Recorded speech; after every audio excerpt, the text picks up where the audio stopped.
Welcome to our session on why omnichannel personalization is the future of marketing. I'm Patrick Tripp, SVP of Product Marketing at Cheetah Digital. Today's consumer is more empowered than ever before.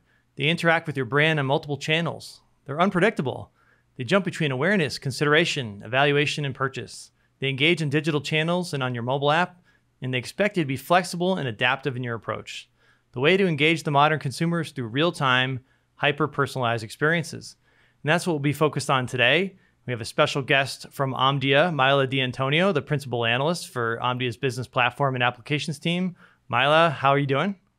I'm doing well. Thank you, Patrick. It's a pleasure to be here today. Yeah, it's great to have you. And a little bit about her background. As a part of the customer engagement team at Omdia, Mila covers technology that enables connected experiences across the enterprise with a specific interest in customer engagement platforms, CDPs, customer journey orchestration, and intelligent automation. And so we're going to get into this topic of omnichannel personalization today. Mila and I were on a panel recently at Enterprise Connect, and it was a great discussion around omnichannel personalization and how the future of journey orchestration is unfolding. So Mila, it'd be great if you can kick us off with some of the key imperatives for delivering personalized omnichannel engagement.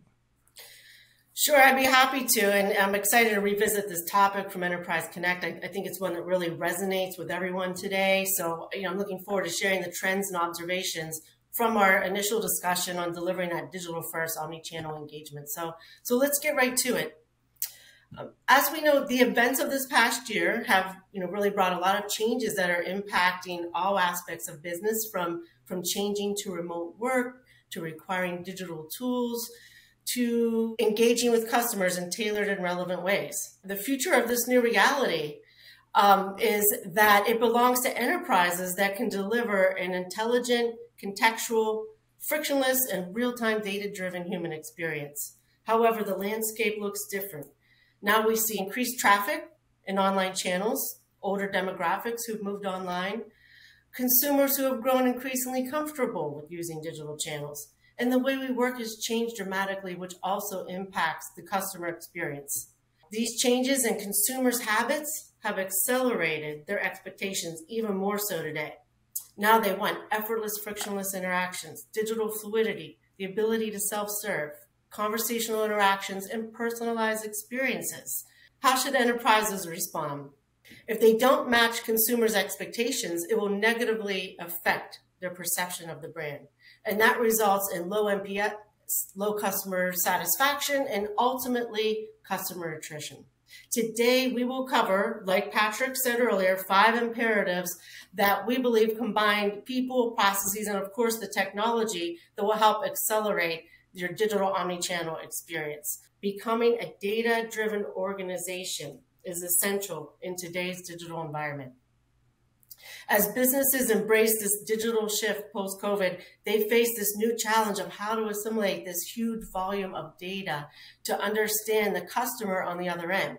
The problem has always been how to deliver the right message at the right time with the right consistency, through the right channel, the right context, so the customer has a decent experience and interactions actually become conversational. The answer lies in becoming data-driven. When centralized and unified customer data resides at the center of your organization and is integrated from multiple systems and channels and partners, and it is analyzed and acted upon, you have the foundation in place for becoming data-driven. And at Omdia, we see interest across the board in data management investment initiatives. The percentages shown here are from our annual survey that I just cited. 65% said they had strategic or minor investments planned for customer data management. 59% said they had the same plans for data exchange and delivery. 61% for voice of the customer, 60% for real-time customer journey analytics, and 60% for speech analytics. I'm curious, though, what are some of the obstacles that you're seeing or hearing about when it comes to accessing data or leveraging data in the context of using it to deliver the real-time personalized engagement? Yeah, great questions, Mila. And I think the access to data itself is just some of the biggest challenges we see for marketers, for brands across the globe. Accessing data at the right cadence, at the right moments. And, that could create latency, not having the right data in the right place could create a sort of creepy factor or an invasive experience for consumers where they haven't actually given permission to use the data that's being used to try to personalize experiences with them. So data privacy and ensuring that what we know about the consumer is truly reflected and we're not invading on their privacy. So being able to collect what consumers truly want to share with the brand is something we call zero-party data. Zero-party data, I like that. And, we're seeing something similar here at Omdia, with siloed and insufficient customer data and even misalignment, I'd say, across departments. It really perpetuates the gaps in the customer experience. So I would say that zero-party data, I guess to borrow your term, is likely the biggest cause of fragmented experiences and really that misfire on delivering that omni-channel engagement. Because, if employees don't have access to holistic customer data, they can have meaningful interactions with customers. So I agree, providing access is definitely critical. So access to the data itself is an obstacle, but how have you seen the use of data evolve? Are companies now realizing the importance of becoming data-driven and leveraging data to discover opportunities? What are you seeing there? Yeah, and it all goes back to personalization, and I view personalization as a spectrum, and we've really evolved beyond the past of dear name, insert product, or blasting messages in batch. And we need to think about things more in a real-time sense, right? To be more nimble and more efficient in the way we engage, whether that's inbound or outbound, and ensure that we incorporate, like I was mentioning with zero-party data, the real explicit insights that have been given to us by consumers and leverage some implicit from that, but really trying to respect what we know about them in a more real-time fashion. Yeah, I would agree. It's definitely moved beyond including name in the send field of emails. And I think it's moved into an area where it's about making conversations more relevant and proactive even. So Patrick, can you share any interesting use cases regarding companies that have placed the customer journey data at the center of their organization and have really made it accessible to employees, and how have they achieved that? Yeah, that's a great question. And one of our great customers, Bloomin' Brands, which is a house of brands, including Carrabba's or Outback Steakhouse or a number of others, have really taken a hard look at their data, especially in the COVID environment. And they've determined that, in a digital transformation world, they had an opportunity to create a virtual brand called Tender Shack. They were able to get this virtual brand up and running within weeks, which is all things chicken sandwiches and chicken strips. And they work along with Uber Eats and DoorDash. And it's been a tremendous success for them in a very short amount of time, allowing them to expand their reach and capture some of the attrition and the lost revenue that happened in the COVID timeframe. And it's really about taking a data-driven approach and looking at consumer behaviors and trying to adapt in a real difficult environment. That brings us to our second imperative. Platform adoption is the key to accelerating omni-channel engagement and connected customer journeys. Omdia believes platforms are essential to having an intelligent, scalable, and connected experience. Customer engagement platforms in particular, something that I cover, I believe provide a faster route to delivering cohesive insights and enabling these omni-channel capabilities, especially when connected with operational systems to really close that loop. Here are some more statistics from Omdia's annual survey that signal what's to come in terms of platform investments. 61% of respondents said that they have strategic or minor investments planned for data science platforms. 62% intend to adopt unified platforms for omni-channel engagement. 64% said they'll invest in enterprise workforce collaboration. And 61% plan to invest in voice of the customer platforms. Also, as the stats on this slide reveal, enterprises have advanced their omni-channel efforts. We at Omdia saw a year-over-year progress around advancement in omni-channel, with 66% increase in those who said their omni-channel efforts were complete and a 28% jump in those who said their omni-channel efforts were advanced. So Patrick, what are you seeing in terms of your prospects and customers' interest in platform adoption, as well as what kind of outcomes are they anticipating, and how has that changed post-COVID? Yeah, definitely. What we're seeing at Cheetah Digital is more of a need for a self-service marketing platform, really empowering marketers to get work done quickly, to be able to operate in an environment that they can control and manage without the heavy oversight of third parties. And more convenience and efficiency is really driving more success. And what we're also seeing is some experimentation around machine learning and being able to use that to better score and evaluate customers, so you can recommend the right segments, the right audiences, the right approaches, without all that manual intervention. So having the power to go in, manage journeys, manage programs, leverage some of the machine learning to intelligize the insights, and really that platform approach is definitely very powerful. Something we're seeing a lot of. Yeah, I agree to your point about AI.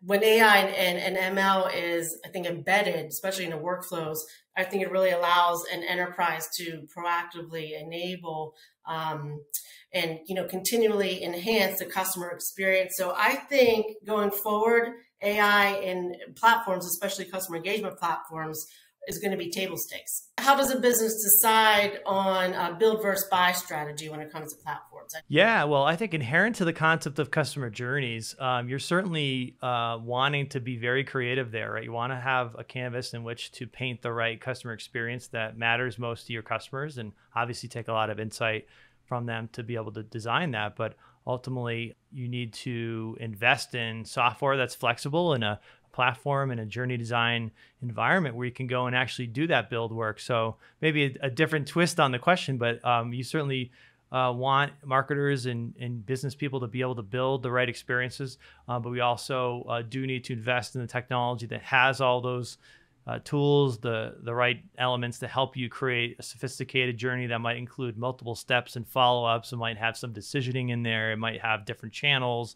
And certainly the ability to capture data and respond accordingly. So I feel like both of them are really important, and it can be woven together. Can you offer any other key considerations when it comes to platform adoption?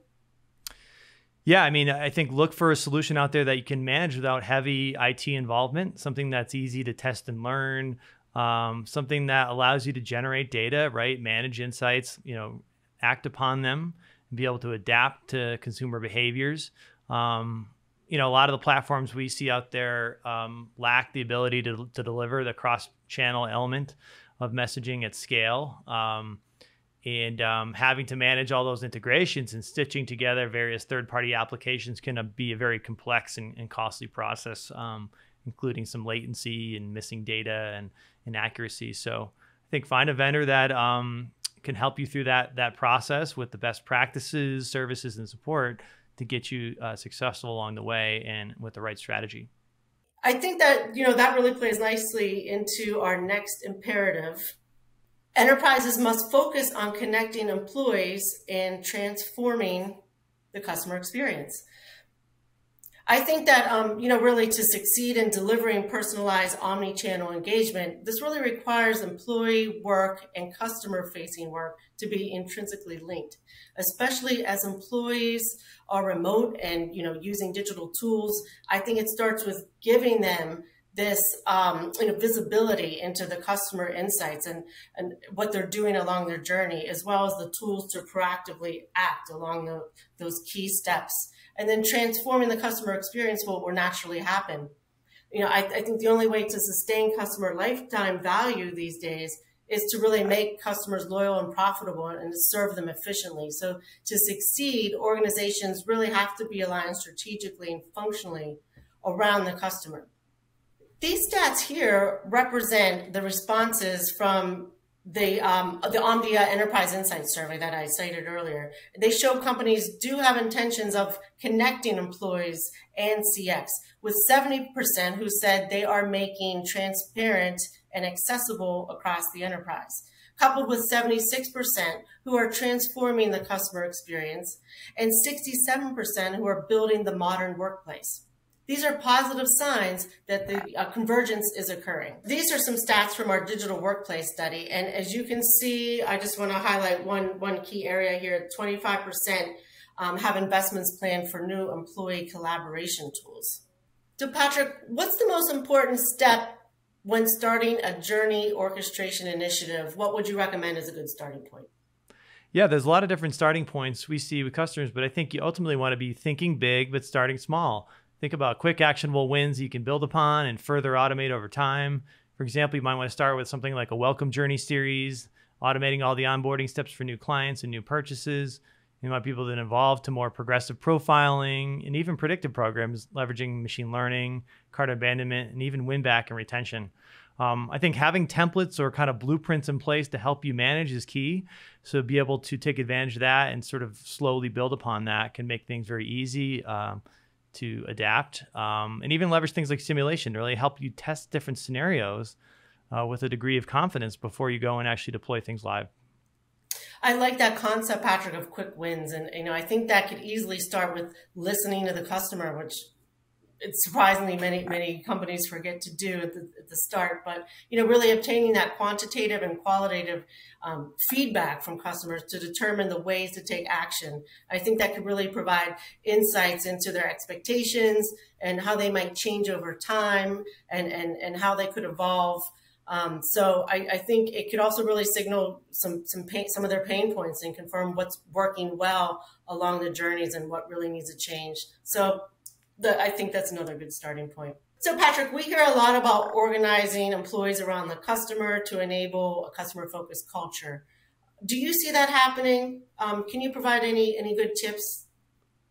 Yeah, that's a really great question. And the concept of journey orchestration and really improving that omnichannel experience really does require so many of the siloed functions to work together. It's a real forcing function to get them to collaborate effectively. It may oftentimes disrupt orgs and change titles and roles, but we see that as an evolution. One thing we do, though, to help our customers is really generate a real success model where we align our strategic account teams to our customers to help them with best practices and roadmaps and health checks and quarterly business reviews to really help them get the most out of what they're doing with Cheetah and the relationship.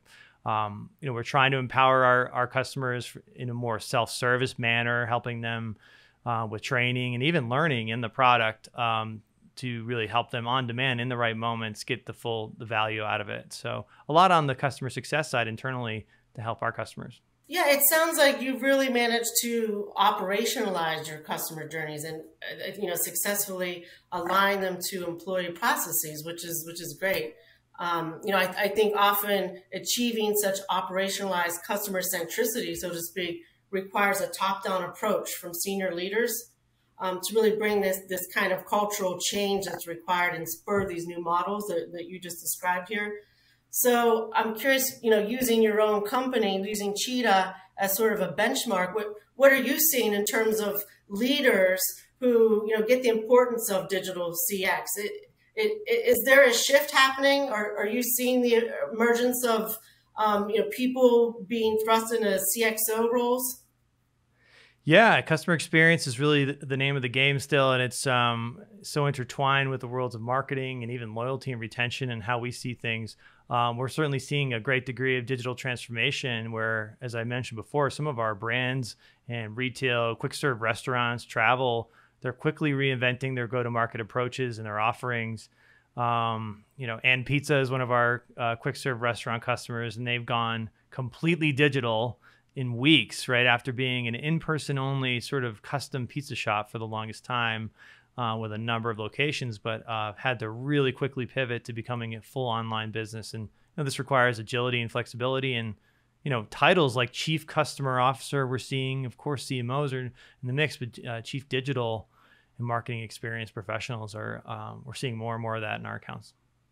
Yeah, we're seeing more of it too, Patrick. And I agree that I think as CXO or someone in something called a Chief Customer Officer role, it's really critical to moving that needle on digital transformation. And we're seeing that the companies that succeed at rapidly innovating in this customer first, digital first model typically have a leader like that in that role who oversees the customer experience and takes ownership of the processes and really spearheads initiatives and is the one who is communicating the benefits throughout the organization. So I think that's going to be key maybe in 2022 going forward, really establishing that role. Moving on to our next imperative, AI and automation must be core to intelligent customer journey orchestration. As more and more products get commoditized, CX will be this new battleground as brands really attempt to differentiate themselves. And I think that's where AI comes in to turn data into proactive and actionable insights. On this slide from the Omdia survey that I cited, when asked about planned investments in AI and machine learning, a combined 61% said they have strategic and minor investments planned for AI. So Patrick, what are you seeing in terms of the impact that AI has had on the overall customer experience over the past year? Yeah, this is a topic I'm very passionate about, and AI, artificial intelligence, is a very loaded term. And for us, it's really an umbrella term that has a number of specific tactics underneath, one being machine learning that's becoming more and more mainstream, really helping and automate, scale the personalization process. It's simply like, being able to crunch through thousands of data points in milliseconds to make the right decision is something you cannot replicate with a human. It's not something you can do manually. And I think it's really powerful. A lot of our accounts are moving into this area, and we provide some of the tools to help them do that. Yeah, I think eventually AI is going to become this new corporate competency that's really going to be crucial to the delivery of consistent, relevant CX to enable that real-time decisioning.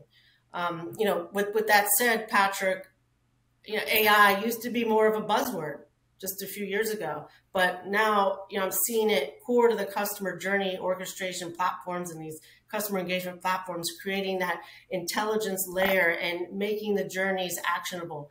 Can you talk about AI and ML in the context of enabling proactive personalization and how that's evolved? Yeah, definitely. And we're seeing more democratization to the data. It's something we're calling citizen data scientist, which is really about creating a much more accessible, business-oriented approach where there's a set of tools and tactics and models that you can easily grab as a marketer and take advantage of from a library of models, whether it's clustering or recommendations or predictive marketing. Citizen data scientist as a concept and a strategy, even in a tool set, is really helping marketers really get to that deeper level of personalization, really, and drive real business outcomes, right? Around acquiring customers more effectively, engaging consumers, retaining consumers, and determining the probability of customers to, leave or buy, and even driving customer lifetime value. Yeah, and I believe these citizen data scientists that are emerging across all industries, I think it's a result of AI being embedded deeply into the business processes at the point where decisions are made, by human beings. So now AI is, really assisting them through data discovery and identifying key interactions and therefore empowering these people. How do you get employees to see the value in AI adoption? Yeah, it's all about tangible business use cases. Like I mentioned earlier, propensity to churn or propensity to buy. What can that get you as a business? Evaluating your best customers and how can that help you drive retention? Automating the personalization process. Brands like Salling Group, which is in Denmark, driving significant lift through personalized coupons and recommendations and offers, all intelligently informed by machine learning models that are really helping deliver through a series of interactions, whether that's point of sale or mobile apps, really presenting the right content at the right moment. And that intelligence is, really powerful. Yeah, definitely powerful. I also think it comes down to, showing the employees how AI can afford them the freedom to explore goals or learn new skill sets. So I think it's really important to communicate the benefits and the value of AI to them upfront to really elicit that buy-in. So moving on to our fifth and final imperative for building connected and digital-first customer experiences. The fifth one is technology partnerships have become critical enablers of omnichannel. We discussed the importance of becoming data-driven, of adopting a platform approach, adopting AI to make interactions actionable, and the importance of connected employees who are empowered and can act in the best interest of customers. But no company can do this all alone, no company or organization. Firms that embrace a future fit strategy have to rely on platforms. It's just the way forward to enable omni-channel journeys today. This slide here shows how enterprises are understanding the essential nature of forging those partnerships. These percentages are from a digital workplace study that Omdia recently conducted when asked if the pandemic influenced their decisions to partner with information communication technology vendors. 70% said yes, with the number one reason being to provide the necessary technologies to support customers' digital journeys, followed by to offer best-of-breed technologies to understand the impact of digital on specific industries and to help align business and IT strategy with better support. Patrick, why do you think partnerships are becoming increasingly essential as digital and omnichannel become these leading competitive indicators? What are some key considerations? Yeah, it's an important question. Omnichannel engagement taps into an ecosystem of channels, touch points, devices, people, and process. So while vendors can produce a centralized hub to orchestrate, you do need first mile data partnerships that help you get the right data at the right moment, and then last mile execution strategy, whether that's point of sale, social ads, or even offline channels. So integrations and APIs are definitely key. And best practices and even subject matter expertise in things like vertical markets, like retail, restaurant, financial services, kind of round out even a broader construct for partners. Yeah, those integrations are going to be key going forward for sure. That leads me to a final question. I'm just curious to get your final thoughts on what you think the next 6 months to a year will look like for companies who are embarking on these customer journey orchestration initiatives. Yeah, journeys are evolving. Journeys have been around, but they're really ripe for transformation. They're ripe for reinvention. They're becoming much more omni-channel. They're becoming more digital, less linear. They need to be adaptive. They need to be more automated. They need to be real-time in nature, just as the consumer changes their habits, and they need to leverage some of the advanced analytics and machine learning we talked about for real intelligent decision-making. Triggered real-time events as well, right? I see a lot of traditional journey solutions out there are very batch-oriented, and they kind of create a standard approach where you're looking at an audience and it's sort of one step at a time, and there's no going back or no adapting, but real triggered real-time events are now key, right? Being able to queue off of an important event, whether that's a cart abandonment or a session abandonment or a purchase that happens or a consumer going into a store or checking out. All those types of events can definitely create more of a triggered environment where you can respond intelligently in the right way. So journeys will continue to evolve, but it's exciting times for sure. Yeah, I agree that I think that those triggered events will rely a lot on automation. I think that automation will come to the fore. I think I'll also add that I also predict there will be this collective understanding of how the back office and front office should be unified to create this, what we call an adaptive enterprise that can really respond proactively to customers along this journey. So I think we're going to see the convergence of customer engagement platforms with workforce management and employee collaboration platforms to really create this unified enterprise, all working toward that same goal, to elevate the customer experience. Thanks, Mila. It's great to talk with you again about these 5 key imperatives. To close out with a few comments, to drive more meaningful engagement, marketers need to move beyond traditional personalization solutions to deliver individual and contextual in-moment experiences at scale. This modern customer journey approach requires a holistic view of customers across channels and touchpoints with an ability to act on timely, accurate, and increasingly granular person-level data. While 72% of consumers will only engage with personalized marketing, 86% are deeply concerned about their data privacy. Marketers struggle with this complexity, but if done right, this enables brands to activate all the customer data available to deliver timely, relevant, and contextual experiences. Omnichannel personalization strategies should appear seamless, whether it's through email, mobile wallet, SMS, websites, kiosks, social media, point of sale, or others. It gives the customer a consistent experience in engaging with your brand. And Cheetah's approach to omnichannel personalization allow you as marketers to orchestrate real-time interactions across all channels and touchpoints. We do this by delivering the next best experience, the next best journey, and the next best content. The results our customers are seeing are very powerful, including a 10x more effective engagement versus traditional outbound campaigns, an increase of revenue by 17% or more through a value exchange, and a 5 to 8x return on investment on marketing spend, and 10% lift in revenues. So if you want to learn more about our approach to next gen and omnichannel personalization, you can go to cheetahdigital.com. But Mila, it's been great to talk with you again. Thanks for attending, and we'll talk soon. Pleasure talking with you too, Patrick. Thanks for having me, and thanks to Cheetah Digital.